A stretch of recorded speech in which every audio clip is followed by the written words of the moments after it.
maestro Fausto Pretelín Muñoz de Cote. Él es analista, es internacionalista. Fausto, muchas gracias por acompañarnos. ¿Cómo te va? Muy buena tarde. Te reitero la pregunta, ¿qué implica esta renuncia según tu visión?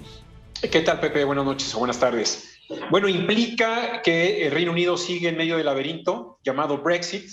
Implica que el Reino Unido lleva 6 años sin reconocer que el Brexit ha sido la peor decisión que ha tomado el país en los últimos, efectivamente, 6 años. Implica que hay un desconocimiento quizás de Liz Truss al inicio de su gobierno, hace 6 semanas, sobre la realidad. Es decir, una realidad que no se parece a la de Margaret Thatcher hace ya algunas décadas, sino es una realidad en donde Reino Unido es un país aislado, desconectado del mundo y con una crisis económica en la que ha perdido más de 5 puntos de su PIB desde que se metió al Brexit y tiene una inflación interanual superior al 10%. ¿Era mejor ministro Boris Johnson? Era más experimentado, era más preparado quizás, no sé si preparado sea la palabra correcta, pero era más despistado o más orgulloso de sí mismo, confiado e irrespetuoso con el país. Es decir, él hizo las reglas de la pandemia, de los confinamientos, y él mismo fue el primero el que las violó. Entonces, en ese sentido, pues sí fue un grave error, ¿no? Fueron entonces, en el brevísimo mandato de Liz Truss, ¿fueron 44 días de malas decisiones, pensarías? Sí, particularmente su programa fiscal, Pepe, fue un programa fiscal muy radical, yo diría, de una derecha radical, en el sentido de que, pues sí, le iba a cobrar pocos impuestos a los millonarios, iba a dar ayudas con el tema sociales por el tema de la crisis energética a raíz de la guerra en Ucrania, pero no avaló ese programa organismos de fiscalistas, organismos de prestigio allá en Reino Unido. Ella de alguna manera pues tomó la decisión libremente de llevar y empujar su programa fiscal y no fue nada bien tomado por los mercados, ¿no? ¿Cómo se afecta el esquema, el panorama geopolítico, sobre todo europeo?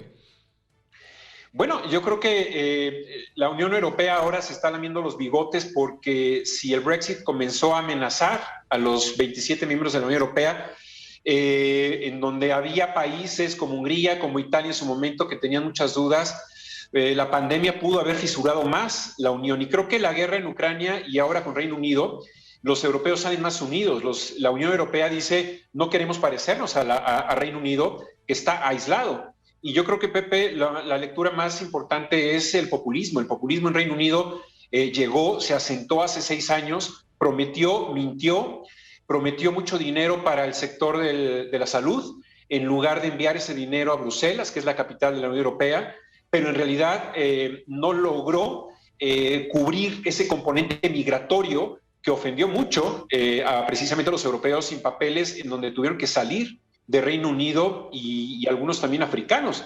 Hay que ver que Reino Unido, particularmente Londres, es una ciudad cosmopolita, sin embargo, con el Brexit, pues le ganó ese nacionalismo, ese populismo al cosmopolitismo, ¿no? Pues finalmente, Fausto, ¿a quién prevés tú con posibilidades de ocupar este cargo clave por todo lo que nos has explicado? Bueno, yo creo que el ministro de Finanzas anterior a la última etapa de Boris Johnson, de apellido Sunak, puede ser el que más confianza en este momento genere en Reino Unido. Hay que ver, Pepe, que el Partido Laborista está dividido, son muchos partidos, la guerra civil interna que están librando, pues está erosionando mucho la credibilidad del primer ministro o la primera ministra que llegue. Entonces, en ese sentido, tienen que nombrar primero a alguien que cuestione y 2, alguien experto en temas económicos, porque no se pueden tomar decisiones a la ligera. Pues, Fausto, te agradecemos mucho este análisis compartido con la audiencia de Grupo Fórmula con la mejor voluntad y generosidad, como siempre. Muchas gracias, Pepe. Buenas tardes. Hasta pronto. Gracias. Muy buenas tardes. El doctor Fausto Pretelín Muñoz de Cote, analista, internacionalista, conocedor del tema británico. Él nos ayudó mucho cuando el proceso de los funerales relacionados con la muerte de la reina Isabel II. Esta fue una producción de Grupo Fórmula. Encuentra más contenido como este en radioformula.mx.